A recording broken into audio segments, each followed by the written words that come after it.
Marie est ancienne élève de l'ENS-LSH. Elle est professeure agrégée en docteur en cinéma. Sa thèse, soutenue en 2016 à l'Université des Caen Normandie, portait sur le film à chanson français dans les années 30. Ses recherches portent sur le cinéma français et en particulier le film musical et le cinéma chantant français des années 30 à nos jours. Comme vous le savez déjà, elle vient de publier avec moi une monographie sur le film musical, The French Film Musical.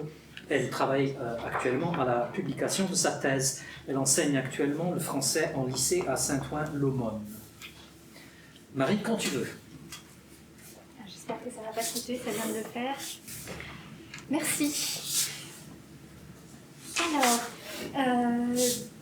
je vais vous présenter ce qui est un petit peu un work in progress sur une star du film musical de la décennie à laquelle je me suis intéressée pendant ma thèse et puis dans un certain nombre de chapitres de notre livre avec Phil, Liliane Harvey. Liliane Harvey donc, est née en 1906 d'une mère anglaise, d'un père allemand. Elle entreprend très tôt des études de danse et de chant. Elle est découverte par Richard Ashberg et elle apparaît du coup dans une quinzaine de longs métrages allemands muets entre 1924 et 1929. En 1928, elle quitte Ashberg pour signer un contrat avec la UFA qui lui garantissait notamment le droit de participer au choix des éléments de scénario. Et c'est la UFA qui a grandement contribué à fixer la persona de l'actrice durant la décennie des années 30. Cette union entre l'actrice et la maison de production est également très liée au développement du cinéma sonore. Danseuse, chanteuse, polyglotte, elle participe à l'élaboration du genre nouveau de l'opérette cinématographique sous l'impulsion d'Erich Pommer qui s'exporte grâce à la pratique des versions multiples en allemand, français et parfois anglais. Ainsi, non seulement sa carrière survit très bien à l'arrivée du cinéma sonore et parlant, mais c'est même à ce moment-là en fait qu'elle décolle véritablement et que l'actrice accède à une renommée internationale, devenant une star en France, c'est ce qui nous intéressera, sinon une star française, qui s'exporte même un temps à Hollywood entre 33 et 35. Liliane Harvey est donc représentative à la fois d'une époque et d'un état du cinéma français, et dans le contexte du foisonnement du film musical, de la pratique des versions multiples, sa formation initiale de danseuse, son plurilinguisme en font la petite chérie du cinéma européen de ces années, puisqu'on parlait de cinéma européen ce matin.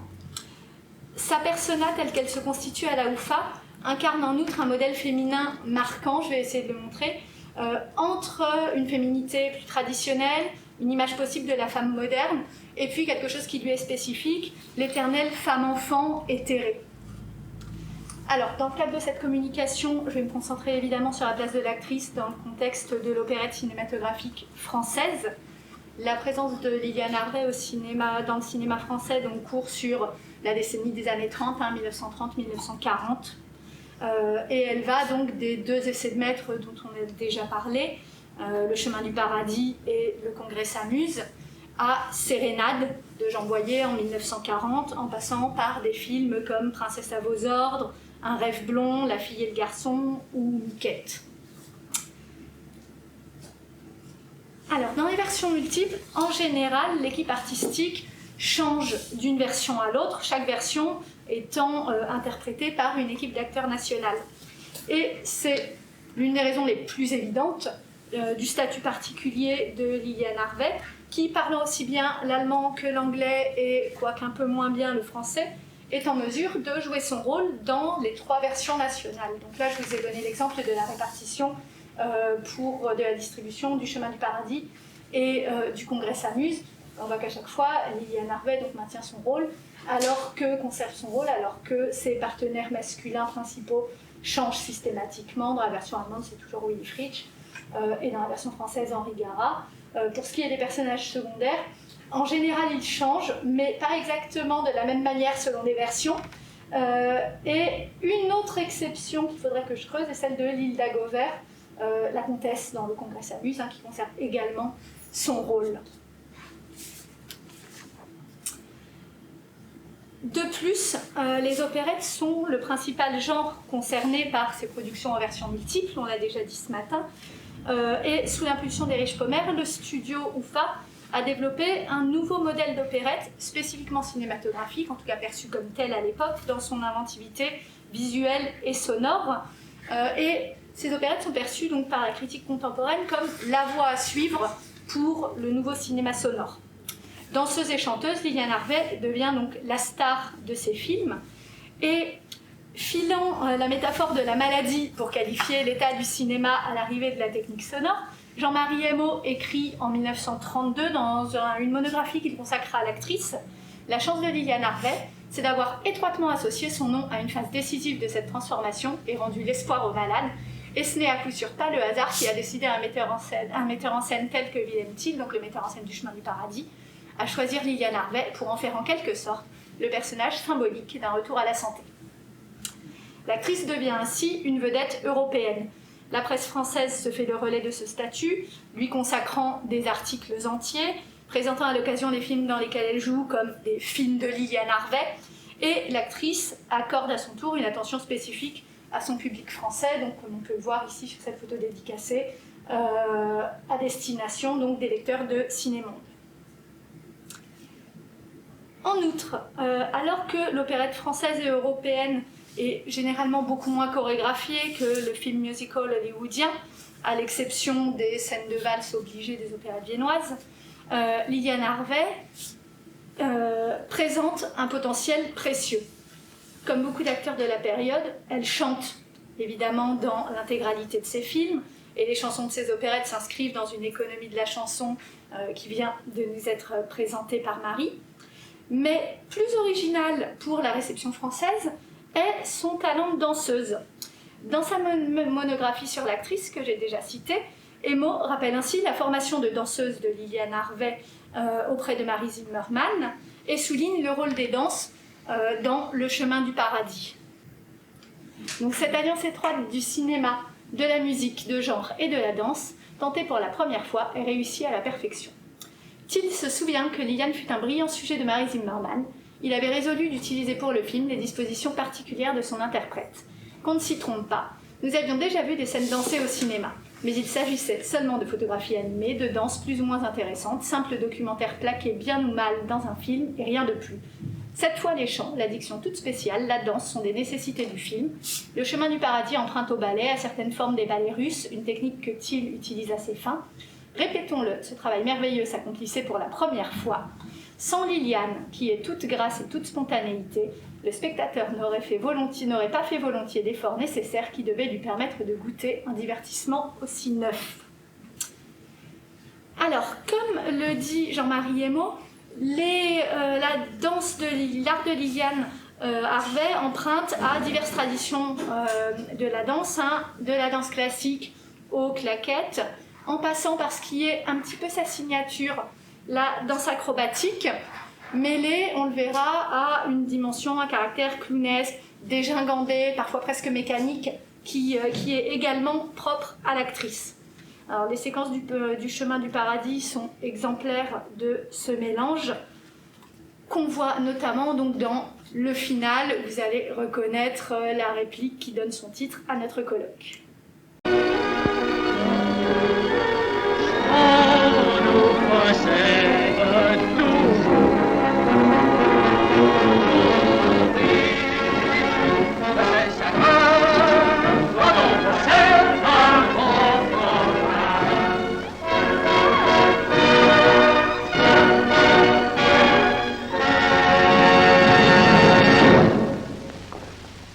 Enfin seul, mon Dieu.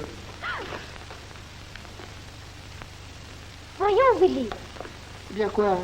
Tout ce monde. Tout ce monde? Le public. Où? Là. Oh, c'est vrai. Il y en a une quantité de gens. Mais qu'est-ce qu'il faut? Le film est fini. Je vais leur demander. Mesdames, messieurs, Oui. Écoute, le final, il en faut toujours un dans une grande opérette. Ah, bon. Liliane, viens. Un instant, s'il vous plaît.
Voilà, donc on voit très bien ici hein, le mélange des influences entre danse classique, claquette, danse acrobatique.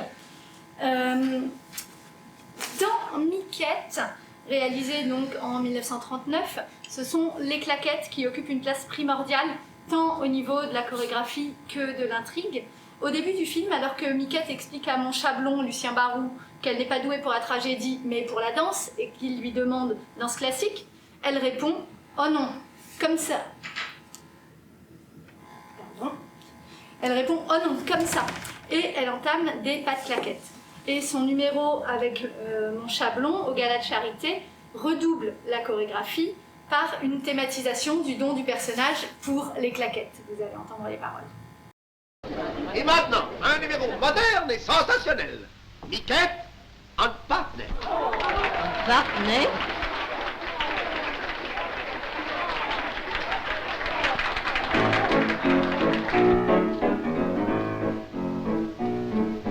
Je suis une jeune écolière. Je suis son professeur.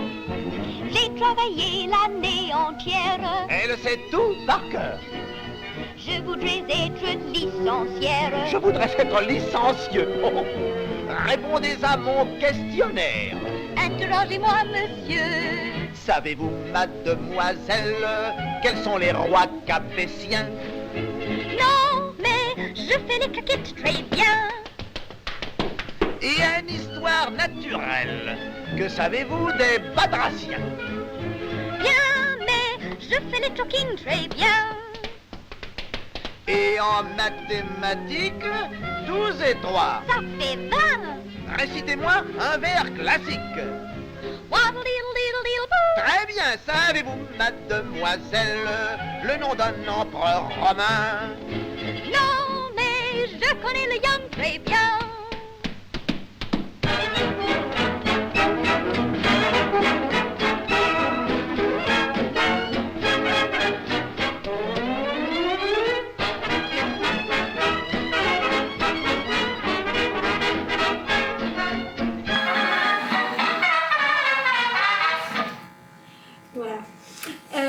Et dans Un rêve blond, la séquence onirique où le personnage de Liliane Harvey traverse l'Atlantique et arrive à Hollywood donne lieu à une scène de danse qui mêle danse classique et gag clownesque, puisque lors de son essai, elle entame une prestation de ballerine, mais ses chaussons se transforment en chaussures de clown démesurées et elle se retrouve par terre en grand écart.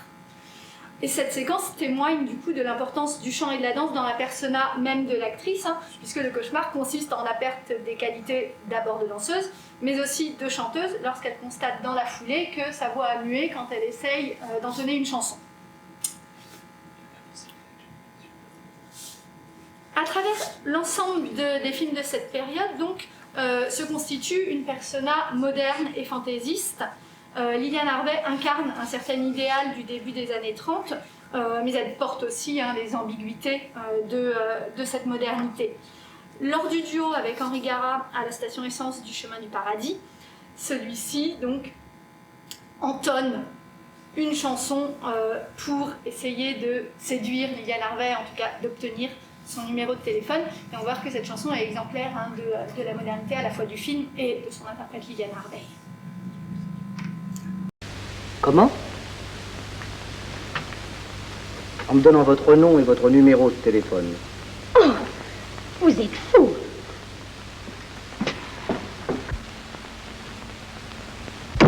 De la grande dame au petit trottin, qu'elle soit blonde, rousse ou bien châtain.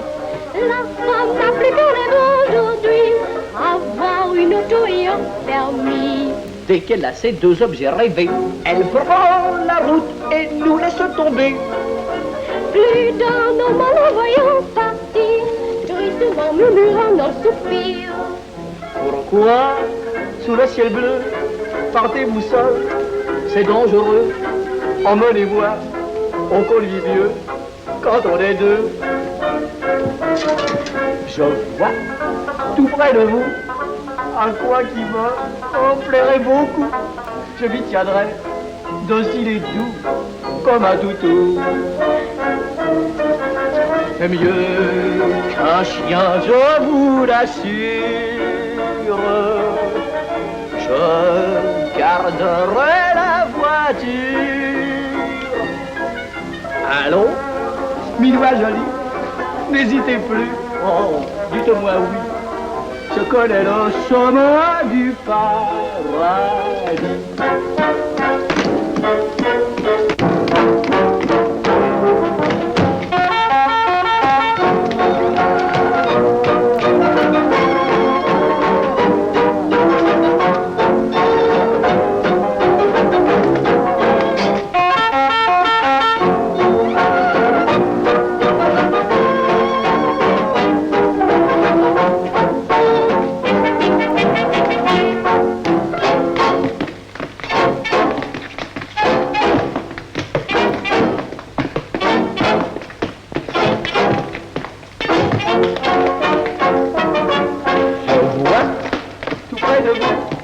Un coin qui me plairait beaucoup.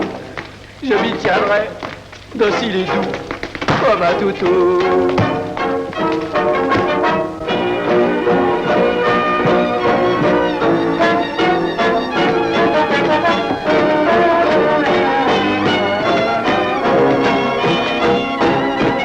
Allons, Minois joli, n'hésitez plus, dites-moi oui. Je connais le chemin du paradis. Alors, dites, votre nom, hein? Oh, je vous en supplie. Regardez, hein? Je vous fais aussi, je vous supplie. Votre nom.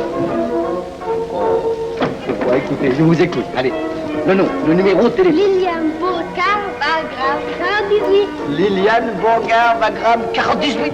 Oh. Liliane Bourgard, Wagram 48. 48.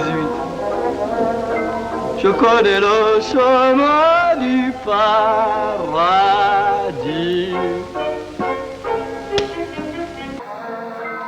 Comment? Voilà. Donc, on voit ici tous les aspects de la modernité de Liliane Harvey, la voiture, la danse à nouveau, ses habits, les paroles de la chanson, hein, la femme n'a plus qu'un rêve aujourd'hui, avoir une auto et un permis, mais également la relation qui se tisse avec Henri Garat et de manière générale avec les deux autres acolytes du film, hein, qui est aussi une relation de camaraderie. On voit bien le jeu entre les personnages, notamment lorsqu'il la laisse tomber par terre, qu'elle trépigne, etc. Et c'est quelque chose qui est assez général, qu'on retrouve notamment dans Un rêve blond, hein, où elle oscille entre Claude Brasseur et Henri Garat à nouveau.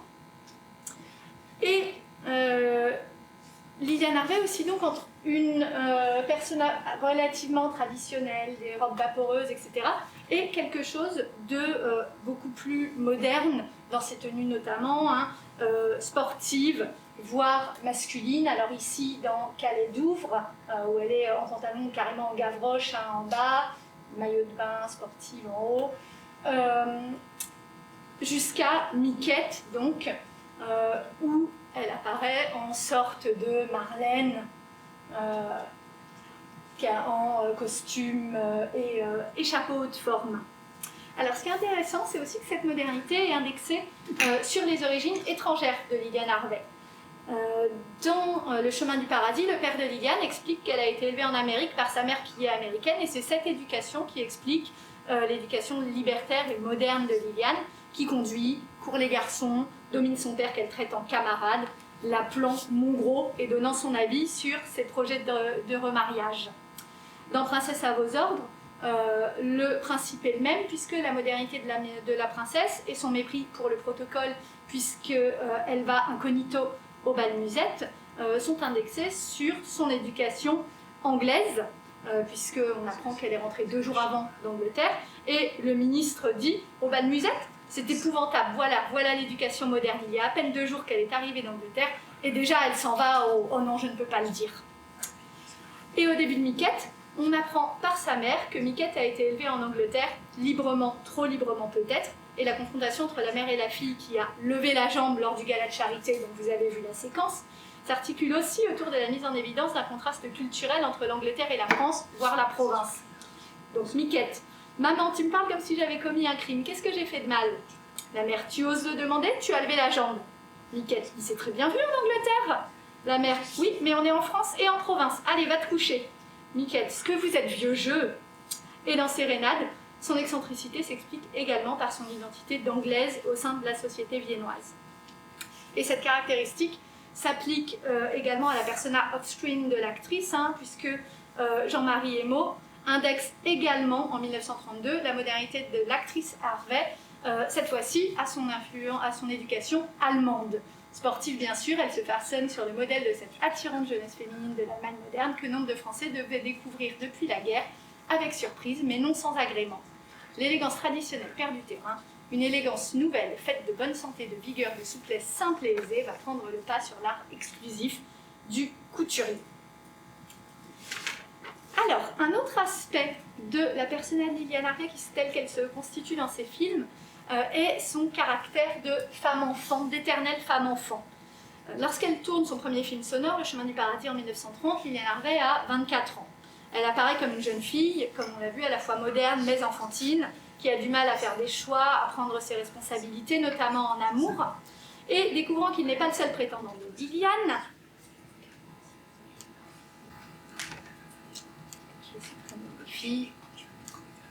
voilà. Découvrant donc qu'il n'est pas le seul prétendant de Liliane, Willy Henri Garat dit au père de Liliane « Monsieur, je me mêle peut-être d'une chose qui ne me regarde pas, mais tout de même, croyez-moi, vous devriez élever un peu mieux votre fille. Peut-être en vous donnant beaucoup de mal, parviendriez-vous à en faire une personne comme il faut, mais pour l'instant, c'est une petite fille, légère, coquette, sans cœur et sans cervelle. » Évidemment, le jeu de l'actrice accentue ce caractère enfantin, ses déplacements sautillants à la limite de la chorégraphie, ses mimiques, comme on le voit en haut ici, dans le Congrès s'amuse, elle boude, elle tire la langue, etc. Et certaines de ses actions, notamment lorsqu'elle arrive toujours dans le Congrès s'amuse, dans les appartements que le tsar croit-elle lui a préparés, elle tournoie et saute sur son lit avant de s'écrouler de plaisir sur le même lit. Or, il est remarquable que ce trait perdure jusqu'à la fin de la carrière de l'actrice. En 1939, dans Miquette, la séquence musicale que nous avons vue, la grime en écolière. Et en 1940, à 34 ans quand même dans Sérénade, elle est encore l'éternelle femme-enfant, et alors qu'elle demande au baron Hartmann qui vient de l'arrêter si elle ne pourra plus danser, ce dernier répond « Jusqu'à ce que l'enfant terrible que vous êtes soit devenu une grande personne raisonnable ». Ce caractère infantile va de pair avec une proximité avec les animaux. Dans le Congrès s'amuse avec son oiseau, dans Un rêve blond avec son chien, dans Sérénade avec le léopard qu'elle promène. Et dans ce film, le personnage lui-même devient une sorte de petit animal au gré d'une métaphore filée, puisque le personnage de Harvey est donc arrêté pour s'être promené dans la rue avec son léopard en laisse en guise d'animal de compagnie, et ça donne lieu à un dialogue à double sens entre Hartmann et Metternich, qui assimile le léopard et la sauvagerie de Margaret. Metternich, personnellement, je n'ai jamais cherché à gouverner par la douceur. Je dois avouer que personnellement, je n'ai jamais eu à m'occuper de fauves. Hartmann, ce sont des bêtes beaucoup plus aimables qu'on ne le pense, monsieur le chancelier, réputation très surfaite. Et plus tard, Margaret dit être dans une cage en or, à quoi le directeur Félix Houdard répond « L'oiseau peut s'échapper ?»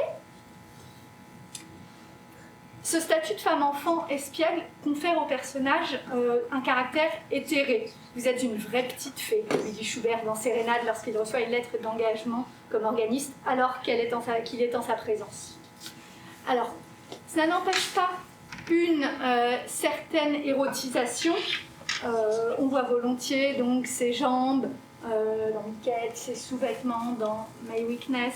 Davantage d'ailleurs dans les versions allemandes que dans les versions françaises. Mais cet érotisme est comme dématérialisé, sublimé, non menaçant. Elle n'est jamais une femme fatale, même érotisée.